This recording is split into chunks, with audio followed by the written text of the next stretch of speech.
Hadirin, marilah kita memohon pembabaran Dharma dari Yang Mulia Bante Wimalaramsi Mahatera. Selamat siang teman-teman sedama, terima salam Dhamma dari saya, Namo Buddhaya. Okay, I am supposed to read this in English and then I will translate to Bahasa. Bante Wimalaramsi Mahatera has walked a fascinating and at times arduous path since starting meditation practice 30 years ago, beginning in California in 1974 and continuing through Hawaii, San Jose, San Francisco, Thailand, Burma, Singapore, Indonesia, and Malaysia. He is currently working to establish such a meditation center in the Ozark Mountains known as Jeta Grove and Dhamma Sukha Meditation Center. Dhamma Sukha means teaching of happiness. Bante wrote the book, the Anapanasati Sutta, a practical guide to mindfulness of breathing and the tranquil wisdom inside meditation. To date, there have been over 1 million copies printed and distributed throughout the world. And there are 2 other books coming out, Breath of Love and Moving Dhamma, which just being released the last month.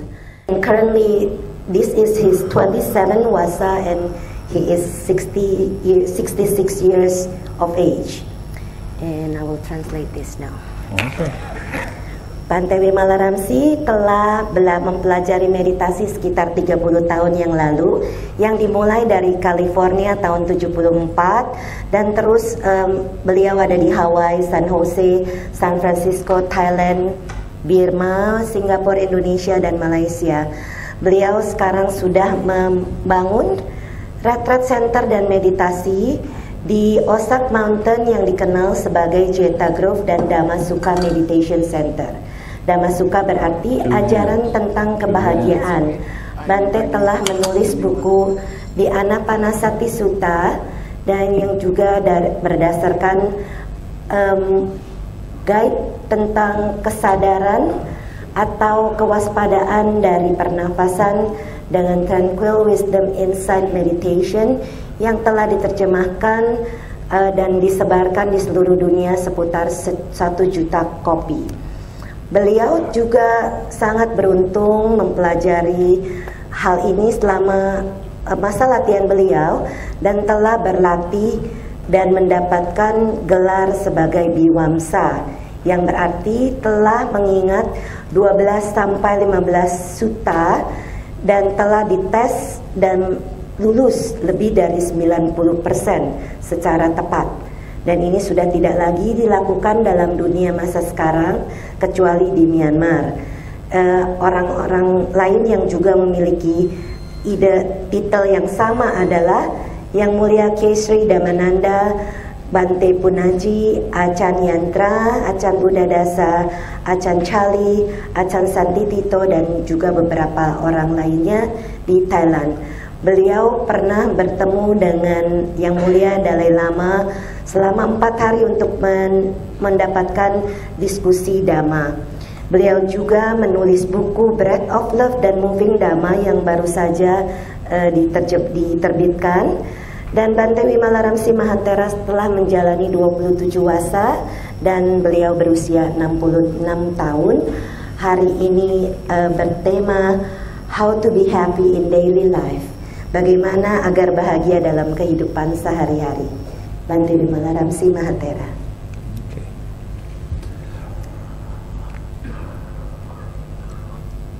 One of the main parts of the Buddha's teaching is to learn and practice what right effort is. Salah satu bagian dari yang diajarkan oleh Sang Buddha adalah apa yang dimaksud dengan usaha benar. I'm sorry, just a minute. I have to tell them not to cross their arms. Saya minta dengan hormat agar Bapak dan Ibu tidak menaruh tangan seperti ini dan juga jangan menaruh kaki di atas kaki lainnya. Itu adalah penolakan tentang ajaran. Jadi tangan membuka dan kaki di samping. Terima kasih. To Did you translate what I said? Yes, I did. Okay.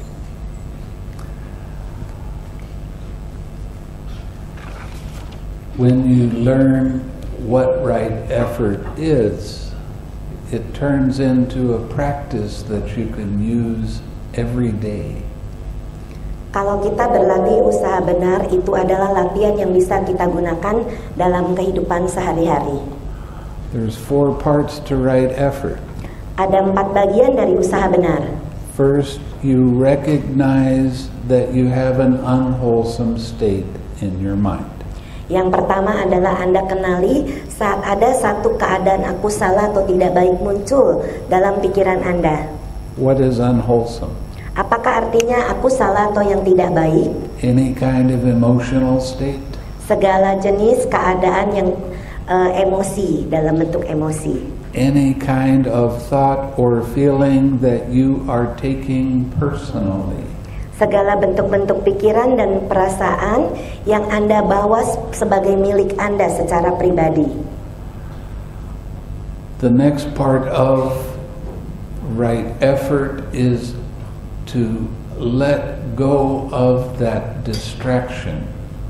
Bagian dari usaha benar yang lainnya adalah melepaskan gangguan-gangguan apapun yang muncul. That unwholesome thing that has arisen in your mind. Yaitu keadaan-keadaan tidak baik atau aku salah yang muncul dalam pikiran Anda. And then to relax the tension and tightness caused by that distraction. Kemudian melepaskan dan merilekskan ketegangan dan keketatan yang muncul karena gangguan itu. When you look at the Anapanasati Sutta or Satipatthana Sutta, the instructions in meditation are exactly the same. Kalau Anda melihat instruksi-instruksi dari Anapanasati Sutta dan juga dari Satipatthana Sutta, instruksi atau penjelasannya adalah sama sebenarnya. And the last part of that sutta, of those instructions, say that you need to tranquilize your bodily formation on the in-breath and tranquilize your bodily formation on the out-breath. Instruksi yang terakhir dari sutta-sutta tersebut adalah Anda merilekskan saat menarik nafas dan merilekskan saat menghembuskan nafas. So what does that mean? Jadi apa artinya? Every time a thought, a feeling, or sensation arises in your mind and in your body, Setiap saat satu bentuk pikiran, satu perasaan, satu sensasi muncul dalam pikiran Anda dan badan jasmani Anda, it causes a tightness to occur in your head. itu menyebabkan ketegangan di dalam kepala Anda. There are 2 parts to your brain, a left side and a right side. Ada 2 bagian di dalam otak Anda, bagian kiri dan bagian kanan. And there is a membrane that goes around the outside of the brain. Dan ada status selaput otak yang mengelilingi otak tersebut. Every time a thought arises, it causes the membrane to tighten a little bit. Setiap saat satu bentuk pikiran muncul, itu menyebabkan satu keketatan di dalam lapisan otak itu sedikit. So when the instructions say to relax the bodily formation, it's talking about that tightness in your head around your brain. Saat dalam instruksi itu merilekskan bagian dari bentuk jasmani ini, ada yang dimaksud adalah merilekskan apa yang ada di dalam otak tersebut. And when you relax, you will feel kind of an expansion happen in your head. Saat Anda merilekskan, maka Anda akan merasakan satu pembukaan di dalam kepala Anda. What you will notice right after that is you don't have any thoughts. Saat itu yang Anda akan perhatikan adalah tidak ada lagi bentuk pikiran yang muncul. Your mind is very clear, your mind is very bright, and your mind is pure. Pikiran Anda menjadi terang, pikiran Anda menjadi jernih, dan pikiran Anda menjadi murni saat itu. One of the big questions in Buddhism is, Salah satu pertanyaan besar dalam Buddhism adalah, what is craving? apakah arti tanha atau nafsu keinginan? How do you recognize craving? Bagaimana Anda bisa kenali saat nafsu keinginan itu ada? How do you let go of craving? Bagaimana Anda melepaskan tanha atau nafsu keinginan itu? This tension and tightness that happens in your head, in your mind, is how you recognize craving when it arises. Ketegangan dan keketatan yang ada di dalam pikiran dan badan jasmani adalah cara Anda mengenali saat tanha atau nafsu keinginan itu muncul. Craving is the I like it, I don't like it mind. Tanha atau nafsu keinginan itu adalah pikiran tentang saya suka atau saya tidak suka. One of the things that I tell a lot of students in America is that people that live in Asia and people that live in America, their mind works in exactly the same way. Yang sering Bante ceritakan kepada muridnya adalah bentuk-bentuk pikiran yang ada dimiliki oleh orang Asia dan orang-orang bagian barat atau bule itu sama cara bekerjanya. Now, what do I mean by that? Apa yang dimaksud dengan hal itu? A feeling arises in your mind. Satu perasaan muncul dalam pikiran Anda. Right after that feeling arises, if it's a pleasant feeling, I like it. If it's an unpleasant feeling, I don't like it. Segera setelah satu perasaan itu muncul, kalau perasaan itu menyenangkan, saya suka dengan perasaan itu. Tapi kalau perasaan itu tidak menyenangkan atau menyakitkan, saya tidak suka perasaan itu. Right after that is all of your thoughts, your opinions, your ideas, and story about why you like or dislike that feeling. Segera setelah itu maka muncullah bentuk-bentuk cerita, ide, bagaimana, kenapa Anda suka atau tidak suka dengan perasaan itu. And this is where you really grab onto the idea that this is my thought, this is my opinion, and I'm right. Dan disinilah maka muncul tentang keadaan opini atau pendapat Anda, saya benar. And then we have a habitual tendency arise. Kemudian adanya kebiasaan lama yang muncul itu. Every time this kind of feeling arises, Setiap saat satu perasaan seperti ini muncul, I have these kinds of thoughts. saya punya pikiran tertentu, I always act in this way. saya selalu berlaku seperti ini. Now, in this particular stage of mind is where the emotions arise. Saat inilah maka emosi itu muncul. Fear, anxiety, anger, sadness, whatever the catch happens to be.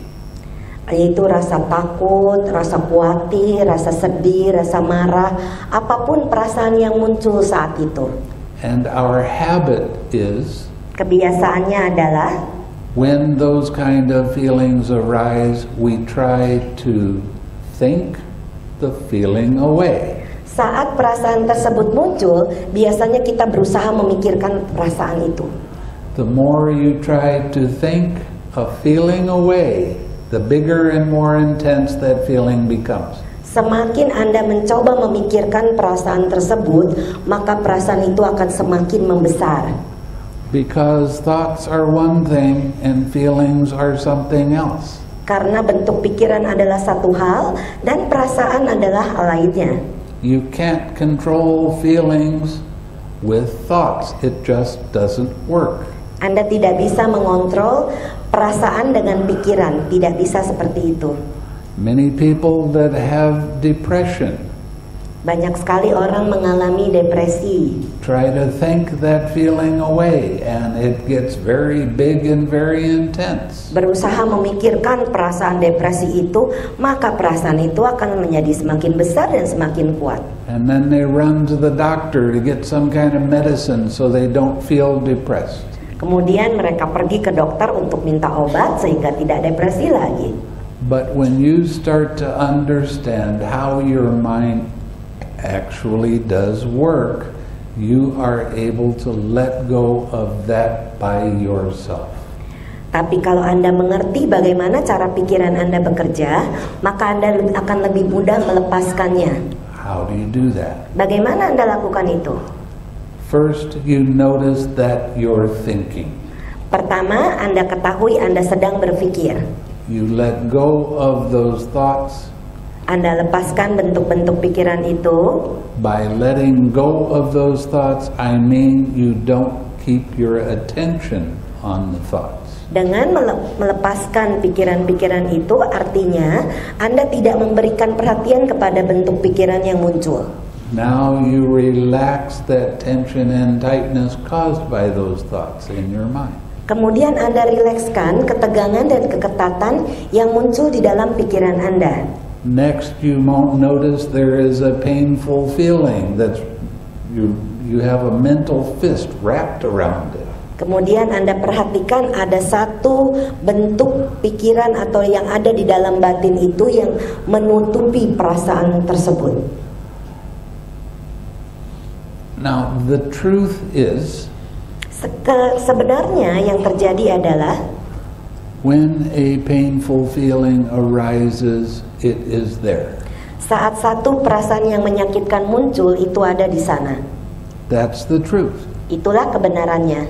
Anytime you try to control the truth, Setiap saat Anda mencoba mengontrol satu kebenaran, anytime you try to change the truth, setiap saat Anda mencoba mengganti kebenaran, anytime you try to make the truth be the way you want it to be, setiap saat Anda mencoba membuat kebenaran itu tidak seperti apa yang sesungguhnya, that is suffering. itulah penderitaan. Why is it suffering? Mengapa itu menderita? Because you're not accepting the truth, you're fighting with the truth. Karena Anda tidak menerima kebenaran yang ada, tapi Anda memerangi atau melawan kebenaran itu.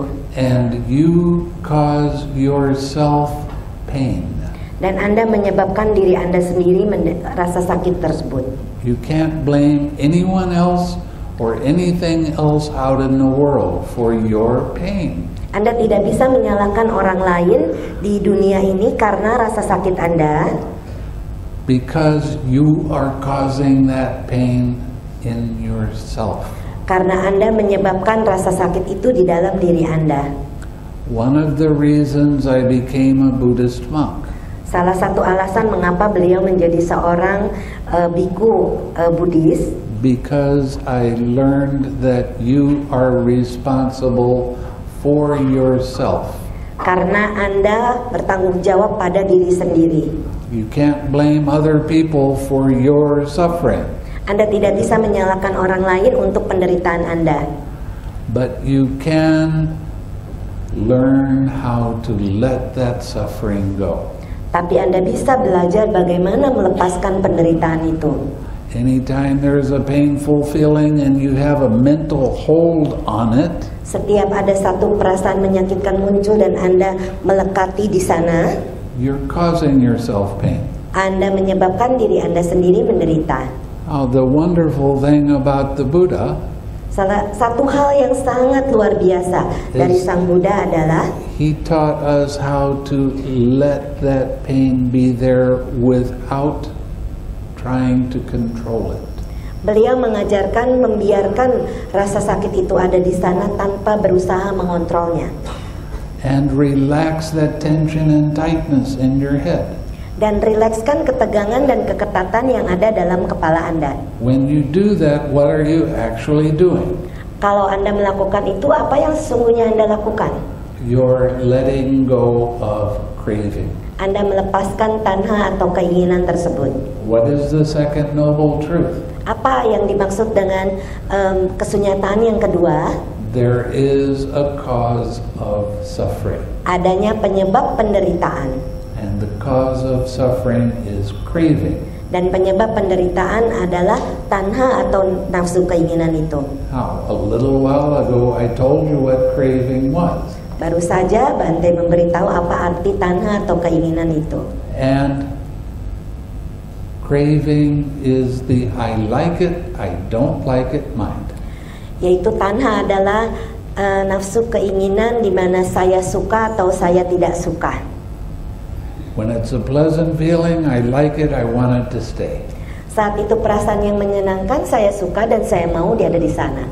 When it's a painful feeling, I don't like it, I want it to go away. Saat itu perasaan yang menyakitkan, saya tidak suka, saya mau perasaan itu pergi. When you learn to relax that tension and tightness in your head, in your mind, saat Anda belajar untuk melepaskan ketegangan yang ada di dalam kepala dan pikiran Anda, the craving goes away by itself. maka tanha atau nafsu keinginan itu pergi dengan sendirinya. Now you have a mind that's very clear, a mind that's very bright, and there is no craving in it. Jadi sekarang Anda punya pikiran yang jernih, terang tanpa nafsu keinginan atau tanha di dalamnya. So you bring this clear, bright mind back to something that is wholesome. Dan Anda bawa satu perasaan pikiran yang terang dan jernih ini kepada sesuatu yang baik. When I teach people about meditation, I teach them that they have to smile. Saat Bante mengajarkan orang-orang bermeditasi, Bante mengajarkan murid-muridnya untuk tersenyum. Why? Mengapa? Well, because too many people do meditation with a sour look on their face, for one. Karena banyak sekali orang yang belajar meditasi dengan muka yang asam. And also, when you smile, you are bringing up a wholesome state. Juga saat Anda tersenyum, Anda membawa sesuatu yang baik itu untuk keluar. And then you come back to your object of meditation. Lalu Anda kembali ke dalam objek meditasi Anda. If it's breathing, then on the in-breath, you relax. On the out-breath, you relax. Kalau objek meditasi Anda adalah pernafasan, saat Anda menarik nafas masuk, Anda rilekskan. Saat melepaskan nafas atau menghembuskan nafas, Anda rilekskan. If it's loving kindness meditation, you bring up the feeling of loving kindness and wish happiness to other people. Kalau objek meditasi Anda adalah meditasi cinta kasih atau metta, maka Anda memancarkan dan mendoakan orang-orang lain itu untuk bahagia. Now, all of these things I've just been talking about is part of right effort. Hal-hal yang sudah Bante bicarakan ini adalah bagian dari usaha benar. Did you bring any brochures? Yes, Have they been passed out? yes, it's in the... Okay.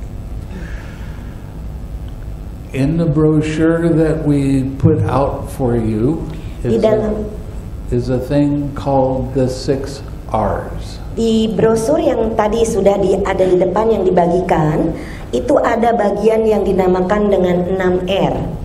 It's another way of describing right effort. Itu adalah cara yang diajarkan untuk menggambarkan usaha benar. If you want to learn what meditation is, Kalau Anda mau belajar apakah itu meditasi, follow what it says on the brochure. ikutilah apa yang ada di dalam brosur. Ini brosurnya. Ya, jadi kalau yang belum ambil nanti ambil. Now, when you practice the 6 R's, Saat Anda mempraktekkan 6R, you don't mentally say each one of them. di dalam batin Anda atau pikiran Anda tidak mengatakan itu. Each one of these words is describing an action. Satu persatu dari kata-kata ini menjelaskan tentang perbuatan, And that's what you want to be doing. dan itulah yang harus Anda lakukan. In other words, your mind is distracted away from your object of meditation. Dengan kata lain, saat pikiran Anda terganggu dari objek meditasi Anda ini, You recognize it, you let it be, you relax, you smile, you come back to your object of meditation and stay with your object of meditation. Anda kenali saat ada gangguan yang muncul, lepaskan, rilekskan, tersenyum kembali ke dalam objek meditasi Anda. And it turns into a flow of your being able to see and do these things without any verbalization in your mind at all. Dan maka ini akan menjadi satu rangkaian yang lancar, di mana Anda tidak perlu mengucapkan itu di dalam pikiran Anda. Now, the smile is a very important part of the meditation. Senyuman adalah satu bagian yang sangat penting dalam latihan bermeditasi. There are a lot of people that come and practice what meditation with me that have done other kinds of meditation. Banyak murid Bante yang datang kepada beliau dan mau belajar meditasi yang mereka itu sudah mempelajari teknik meditasi lain. And they're not able to recognize that tightness that happens in the head. Dan mereka tidak bisa mengenali ketegangan dan keketatan yang muncul dalam kepala mereka. So I tell them that they need to smile. Dan Bante beritahu mereka harus tersenyum. And smile a lot. Dan sering tersenyum lebih banyak. Not only when you're sitting in meditation, but all the time. Bukan cuma saat duduk bermeditasi, tapi setiap saat. Now, a very interesting thing happens when you begin to smile more and more. Satu hal yang sangat menarik kalau Anda mulai lebih sering banyak tersenyum, your mindfulness improves very fast. Maka kesati atau kewaspadaan Anda akan jauh lebih baik, lebih cepat ada di dalam objeknya. What is mindfulness? Apakah yang dimaksud dengan sati atau kewaspadaan? That's an interesting question. Itu adalah satu pertanyaan yang menarik. Because a lot of teachers tell you to be mindful, but they don't tell you what it means. Karena banyak para guru meditasi mengatakan tentang sati atau kewaspadaan ini, tapi mereka sebetulnya tidak mengerti apa yang dimaksud. I've heard many people try to say, teachers try to say, just be mindful. Beliau sering sekali mendengarkan para guru meditasi bilang, waspadalah. That's what mindfulness is. Itulah yang dimaksud dengan kewaspadaan. There was one man that said, mindfulness is remembering to remember to remember. Ada orang yang bilang, sati atau kewaspadaan adalah mengingat, untuk mengingat, untuk mengingat. What in the world is that supposed to mean? Apa itu artinya sebenarnya? I'm going to give you a definition of mindfulness. Bante akan memberikan kita satu definisi tentang sati atau kewaspadaan That makes sense. yang masuk akal. Mindfulness is remembering to observe. Kewaspadaan adalah mengingat untuk mengobservasi How mind's attention moves from one thing to another. bagaimana perhatian pikiran bisa pindah dari satu hal ke hal lainnya. It's the observation power of the mind to see the different things that arise. Itu adalah satu kekuatan pikiran untuk mengobservasi bagaimana satu persatu ini bisa muncul. Now, what does that mean? Apa yang dimaksudkan? A little while ago, I was talking about the links of dependent origination to you. Tadi baru saja Bante menyebutkan tentang rangkaian paticca samuppada atau sebab musabab yang saling bergantungan. How a feeling arises. Bagaimana saat satu perasaan muncul, Right after that, craving arises. segera setelah itu tanha muncul, Right after that, clinging arises. segera setelah itu kemelekatan muncul, Then your habitual tendency arises. dan tendensi kebiasaan juga muncul. Then there is the birth of action. Kemudian adanya lahirnya satu perbuatan. And all of this leads to sorrow, lamentation, pain, grief, and despair.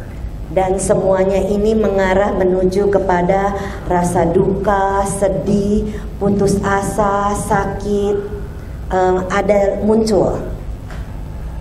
This is how this whole mass of suffering forms, how it is created.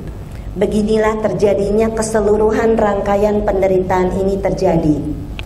When your mindfulness is good, Saat kewaspadaan Anda itu membaik, you will see a feeling arise. Anda akan melihat satu perasaan muncul.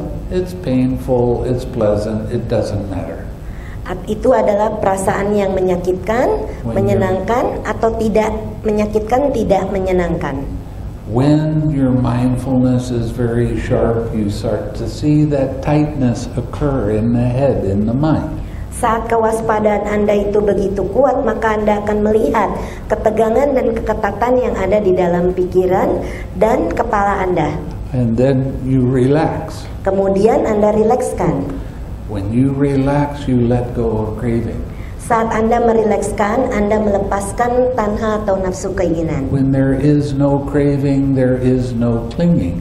Saat tidak adanya tanha atau keinginan, maka tidak ada kemelekatan. When there is no clinging, there is no habitual tendency. Saat tidak adanya kemelekatan, maka tidak ada kebiasaan-kebiasaan, tendensi kebiasaan. When there is no habitual tendency, there is no birth. Kalau tidak ada tendensi kebiasaan, maka tidak adanya lahirnya perbuatan. When there's no birth, there is no sorrow or suffering. Saat tidak adanya satu kelahiran, maka tidak adanya penderitaan. And that's what the Buddha called the cessation of suffering. Itulah yang disebutkan oleh Sang Buddha, bagaimana berhentinya penderitaan. In other words, that's the third noble truth. Dengan kata lain, itulah kesunyataan yang ketiga. So you begin to see how important right effort becomes. Jadi Anda akan mulai memperhatikan betapa pentingnya usaha benar ini dalam pikiran Anda. And the more you smile, the easier it is to recognize when that heaviness starts to come into your mind. Dan semakin sering Anda tersenyum, maka Anda akan mudah mengenali saat ada satu keadaan pikiran yang berat itu muncul. One of the wonderful things about practicing loving kindness meditation Salah satu hal yang luar biasa tentang melatih meditasi metta atau cinta kasih ini is it helps to make you happy. adalah membantu Anda untuk menjadi bahagia. And when you're happy, you tend to smile more. Dan kalau Anda bahagia, Anda punya kecenderungan untuk lebih banyak tersenyum. And when you smile more, that improves your mindfulness. Dan kalau Anda lebih banyak tersenyum, itu memperbaiki kewaspadaan Anda. And you become much more aware when a heavy mental state starts to pull your mind out. Dan Anda akan cepat menyadari saat ada satu keadaan pikiran itu muncul dan membawa perhatian Anda menjadi berat. And it's easier to let go of those heavy mental states and you will stay happy more of the time. Dan lebih mudah untuk melepaskan keadaan yang berat itu dan tetap menjadi bahagia setiap saat. You see, all of these things are interconnected. Anda lihat bahwa semua hal ini sangat berhubungan. And what I am talking to you about is vipassana. Dan yang Bante katakan adalah tentang vipassana And samatha, dan samatha, meditation at the same time. meditasi bersama-sama. That's the way it teaches in the suttas. Begitulah yang diajarkan di dalam sutta. It doesn't break up, this is samatha meditation and this is vipassana. Di dalam sutta tidak dipisahkan ini meditasi samatha, ini meditasi vipassana. They are not not different kinds of meditation. Mereka bukan meditasi yang berbeda. In the suttas it says that these two, samatha and vipassana, are yoked together. Di dalam sutta dikatakan samatha dan vipassana ini menyatu bersama-sama. You use them at the same time. Anda gunakan ini bersama-sama. It's really kind of an amazing thing Ini adalah satu hal yang luar biasa. because I practiced meditation for 20 years thinking that vipassana was one thing and samatha was something else. Karena Bante telah pernah berlatih, beliau berpikir bahwa samatha adalah satu hal dan vipassana adalah hal lainnya. And I practiced straight vipassana to the end of it. Dan beliau berlatih vipassana sampai ke ujungnya, sampai ke akhirnya. But it did not lead to nibbana. Tapi itu tidak membawa sampai ke nibbana. And I was very depressed because I spent 20 years working for that. Dan beliau menjadi sangat depresi karena sudah membuang 20-an tahun untuk itu. I left Burma after doing a 2-year retreat. Beliau meninggalkan Myanmar setelah melakukan retret selama 2 tahun. And I went back to Malaysia. Dan beliau pergi ke Malaysia. Many of the people there were very excited because I came back from Burma. Banyak sekali orang-orang di sana sangat tertarik karena beliau baru kembali dari Myanmar. And they wanted me to teach them meditation. Dan mereka minta Bante mengajarkan tentang meditasi. But I could not teach them vipassana meditation the way it's being taught because it did not lead to the good end result I looked for. Tapi beliau tidak mau mengajarkan orang-orang itu meditasi vipassana karena hasilnya tidak seperti apa yang beliau cari. I started teaching loving kindness meditation. Dan Bante mulai mengajarkan meditasi cinta kasih atau metta. The reason I was teaching loving kindness meditation because in Malaysia there are Chinese, there are Malay, there are Indian people. Alasan mengapa Bante mengajarkan meditasi metta atau cinta kasih karena di sana banyak orang-orang Chinese, banyak orang-orang Malay, banyak orang-orang India. The Chinese people are very ambitious. Orang-orang Chinese ini sangat penuh ambisi.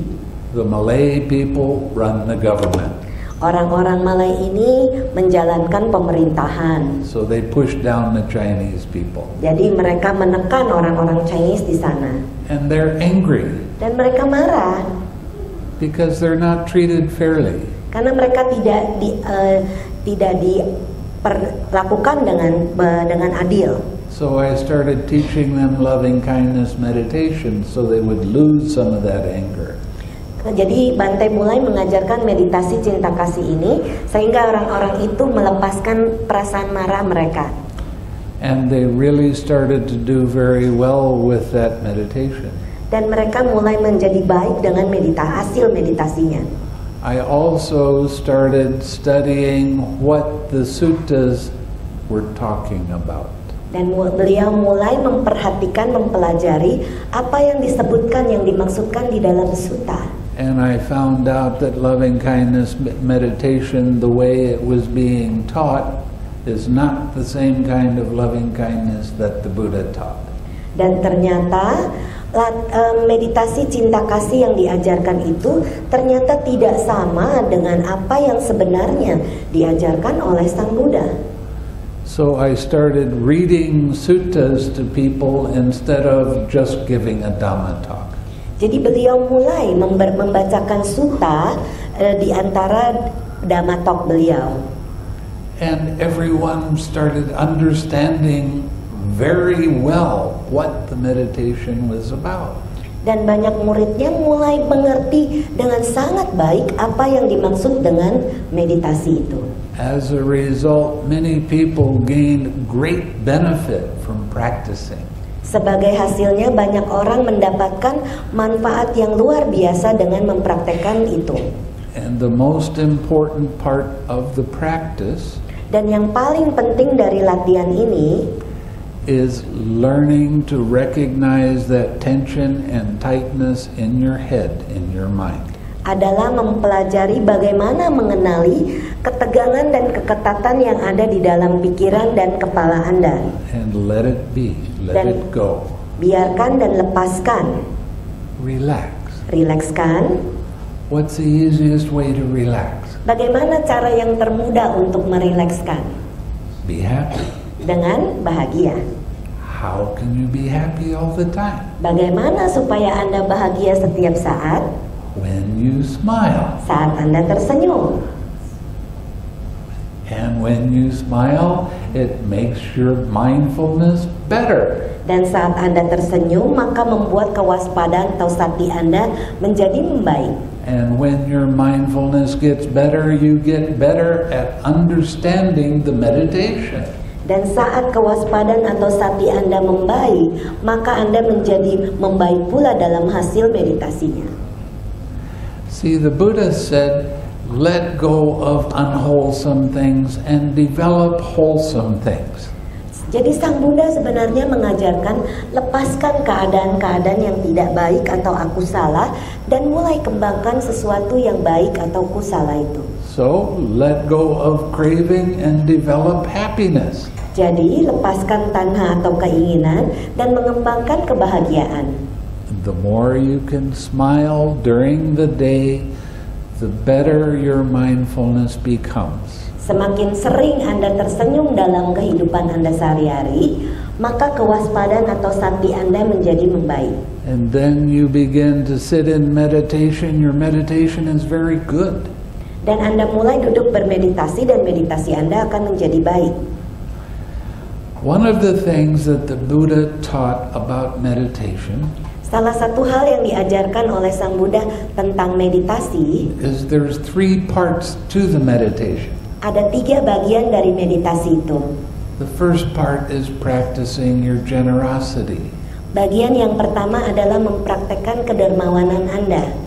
These days, when monks talk about generosity, they're talking about you have to give to me. Akhir-akhir ini kalau seorang biku membicarakan tentang kedermawanan adalah Anda harus memberikan kepada saya, kepada beliau. The monk wants money. Bikunya mau uang. That's not the right kind of generosity. Itu bukanlah kedermawanan yang benar. The kind of generosity I'm talking about is smiling and giving your smile away. Kedermawanan yang Bante maksudkan adalah dengan tersenyum dan memberikan senyuman Anda. The more you can give your smile away, the happier you become. Semakin Anda sering memberikan senyuman Anda kepada orang lain, maka Anda semakin bahagia. There's 3 types of generosity. Ada 3 jenis tentang kedermawanan. Body, Dengan badan jasmani, speech, dengan kata-kata, mind. dan pikiran. When you smile, you're giving away your body generosity. Saat Anda tersenyum, Anda memberikan kedermawanan dengan badan jasmani. When you say things that make other people happy, you're giving away your speech generosity. Kalau Anda mengatakan sesuatu yang baik kepada orang lain, maka Anda mengatakan sesuatu yang kedermawanan dengan ucapan dan kata-kata Anda. When you think kindly of other people, you're giving away mental generosity. Kalau Anda memikirkan ke orang lain dengan pikiran-pikiran yang baik, maka Anda membuat kedermawanan dengan bentuk-bentuk pikiran. The more you practice your generosity, the more you extend to other people around you. Semakin sering Anda memberikan kedermawanan Anda, maka itu akan terus-menerus berlangsung di antara orang-orang seputar Anda. You start affecting the world around you in a very positive way. Maka Anda mulai mempengaruhi orang-orang seputar Anda dengan cara yang positif. And there are times when you don't feel like smiling. Dan ada waktunya di mana Anda rasanya tidak mau senyum. Something happened and it made you grumpy. Sesuatu terjadi membuat Anda menjadi ngomel-ngomel gitu. So what do you think you should do then? Jadi apa yang harus Anda lakukan? Laugh with yourself. Tertawakan diri Anda sendiri. Laugh at how crazy your mind can be sometimes. Tertawakan mengapa kadang-kadang pikiran Anda bisa jadi gila. It's okay to realize that you're crazy. Tidak menjadi masalah untuk menyadari Anda gila. Everybody's crazy at some point. Semua orang juga pernah gila dalam masa tertentu. So it's okay to be crazy, right? Jadi tidak ada masalah jadi gila kan? When you laugh, you go from I don't like this to it's only this. Kalau Anda tertawa, itu berpindah dari saya tidak suka dengan ini cuman ini. You go from I'm mad and I don't like it to it's only this anger. I don't need that. Jadi dari saya marah, saya tidak suka, sampai saya nggak perlu itu. When you learn to make life a game to play, Kalau Anda belajar membuat kehidupan ini satu permainan yang harus Anda mainkan, instead of something to fight and try to conquer, bukannya satu keadaan yang harus Anda perangi atau Anda lawan, yang harus Anda kuasai, your mind becomes more happy. maka pikiran Anda akan menjadi lebih bahagia. Every time you have serious thoughts in your mind, guess who has an attachment? Setiap saat ada satu pikiran serius di dalam pikiran Anda, tebak siapa yang punya kemelekatan? Guess who is causing themselves suffering? Tebak sendiri siapa yang menyebabkan dirinya itu menderita. Isn't that funny? Bukankah itu lucu? That you do that to yourself? Anda lakukan itu untuk diri sendiri. But when you laugh, you go from I am that to it's only that. You change your perspective. Tapi kalau Anda tertawakan diri Anda sendiri, itu cuma dari itu marah, hanya itu adalah perasaan tersebut. Anda mengubah perspektif atau cara berpikir Anda. Every thought, every feeling, every sensation that arises is not yours. Setiap bentuk pikiran, setiap perasaan, setiap sensasi yang muncul bukanlah milik Anda. Did you tell yourself, I haven't been angry or sad or depressed for a while, I might as well be that right now? Apakah Anda pernah memberitahu diri sendiri, udah lama saya nggak depresi nih, saya mau depresi Huh? No, you didn't tell yourself that. It just happened because conditions were right for that to arise. Anda tidak memberitahu diri sendiri untuk terjadi seperti itu. Itu hanyalah saat kondisinya tepat, maka itu akan muncul. What you do with what arises in the present moment dictates what happens in the future. Apapun yang Anda lakukan dalam keadaan saat ini, itu mendikte apa yang terjadi di masa mendatang. Now, you remember a little while ago I was talking about how thoughts and feelings arise. Anda ingat beberapa waktu yang baru ini, beliau mengatakan bagaimana satu bentuk pikiran muncul. And how you try to think your feeling away. Dan Anda berusaha memikirkan perasaan itu. And how you cause yourself pain because of that. Dan bagaimana Anda menyebabkan diri sendiri menderita karena itu. Don't do that anymore. Jangan lakukan lagi.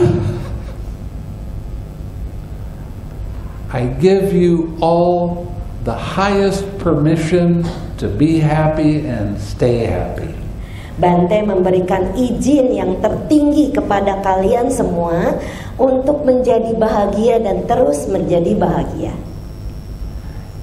And And the expression of happiness I want you to use all the time is Dan ekspresi bagaimana wajah kita ini menjadi bahagia adalah dengan senyum. Smiling is a wonderful thing. Senyuman adalah satu hal yang sangat luar biasa. It causes joy to arise. Itu menyebabkan perasaan sukacita muncul. When joy is in your mind is very alert, your mind is very bright, and it moves very quickly. Saat perasaan sukacita ini muncul, itu membuat pikiran Anda menjadi jernih, terang, dan murni. When sadness is in your mind is very slow, your mind is very sluggish, and you don't notice much of anything else but sadness. Saat rasa sedih muncul, maka perasaan-perasaan yang menyedihkan, lemes gitu ya muncul, sehingga Anda tidak memperhatikan hal-hal lain itu, tapi hanya memperhatikan kesedihan. And it's your choice which you want to experience. Tapi ini adalah pilihan Anda. Apa yang ingin Anda alami? The more you practice smiling, the more you tend to have joy arise. Semakin Anda mempraktekkan senyuman, semakin Anda akan merasakan rasa sukacita ini muncul. The more joy arises, the clearer your mind becomes. Semakin perasaan sukacita ini ada, maka pikiran Anda menjadi semakin berjernih.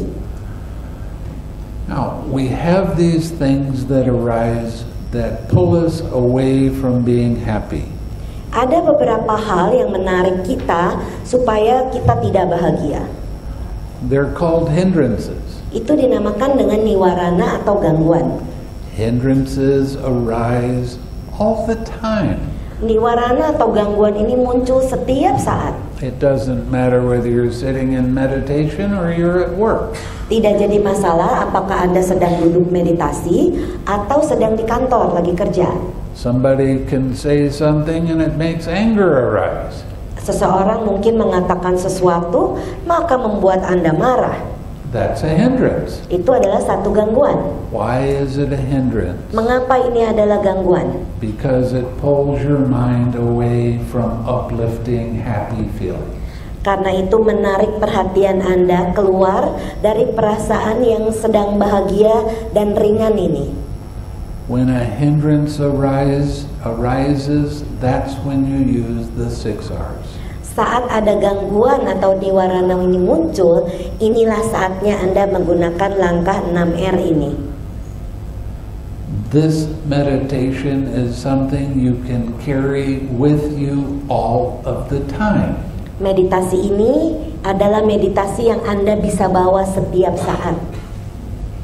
And it leads to your happiness. Dan ini akan membawa ke dalam kebahagiaan Anda. And it leads to your balance of mind. Dan akan membawa ke dalam keseimbangan dalam pikiran Anda. So you don't have that roller coaster of I like this, I hate that. I like this, I hate that. Jadi tidak ada perasaan-perasaan yang seperti roller coaster itu, saya suka, saya tidak suka, saya suka, saya tidak suka. As you become more familiar with smiling and using the 6 R's, semakin Anda mulai mengenali senyuman dan menggunakan 6R ini, you still have some pleasant things arise and unpleasant things arise. Anda masih akan mengalami saat perasaan yang menyenangkan muncul, yang juga tidak menyenangkan muncul. But you don't have the strong emotional attachment to them. Tapi Anda tidak punya perasaan kuat tentang kemelekatan di sana. So life becomes like little waves instead of drastic mountains. Jadi kehidupan hanyalah seperti gelombang, bukannya seperti gunung yang drastis. The whole point of learning what the Buddha tried to teach us is to have fun in life. Keseluruhan yang diajarkan, Dhamma yang diajarkan oleh Sang Buddha adalah bagaimana menikmati kehidupan Anda. Now, the people that have been smiling, how does your mind feel right now? Orang-orang yang sudah mulai tersenyum, bagaimana pikiran Anda sekarang rasanya? Nice, right? Enak, nyaman kan? When you laugh, how does your mind feel? Kalau Anda tertawa, apa yang dirasakan pikiran Anda? Nice, right? Nyaman kan? Menyenangkan? Well, Jadi, do it all the time. lakukan itu terus-menerus. Do it as much as you can remember. Lakukan sesering yang Anda bisa ingat. Now, when a hindrance arises, say somebody said something or did something and you have anger, Saat niwarana atau gangguan ini muncul, misalnya seseorang mengatakan sesuatu atau melakukan sesuatu yang membuat Anda marah. now when you have this anger and you take it personally, you try to control the anger and push the anger away. Saat satu perasaan marah muncul dan Anda membuat rasa marah ini sebagai milik Anda, maka Anda mencoba mengontrol rasa marah ini, mendorongnya pergi. But the attachment to the anger pushes back.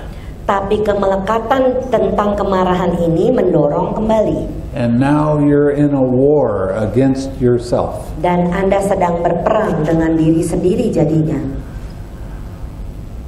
So, what can we do? Jadi apa yang bisa kita lakukan? Use the 6 R's. Gunakan 6R ini. One of the things that the Buddha said was, Salah satu hal yang dikatakan oleh Sang Buddha adalah when you keep your attention on something, you are feeding it. kalau Anda memberikan perhatian kepada sesuatu, Anda memberikan perhatian itu, memberikan makanan menjadi besar. And the more you feed it, the bigger and more intense it becomes. Semakin Anda berikan makanan kepada perasaan itu, maka perasaan itu akan semakin besar dan semakin kuat. When you use the 6 R's, that hindrance doesn't have anything to get stronger with. Tapi kalau Anda menggunakan langkah 6R ini, maka gangguan itu tidak menjadi kuat. So it begins to get weak.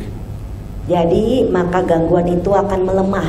And eventually it will fade away by itself. Dan lama-kelamaan itu akan pergi dengan sendirinya. When it fades away, you will feel a very definite relief. Saat itu pergi, maka Anda akan merasakan rasa lega yang sangat Anda bisa perhatikan. Why? Mengapa? Because you have let go of an attachment. Karena Anda melepaskan satu kemelekatan. Right after that feeling of relief, you will feel joy arise. Segera setelah rasa lega itu dirasakan, Anda akan merasakan rasa bahagia atau sukacita. The kind of joy you feel arising is called uplifting joy.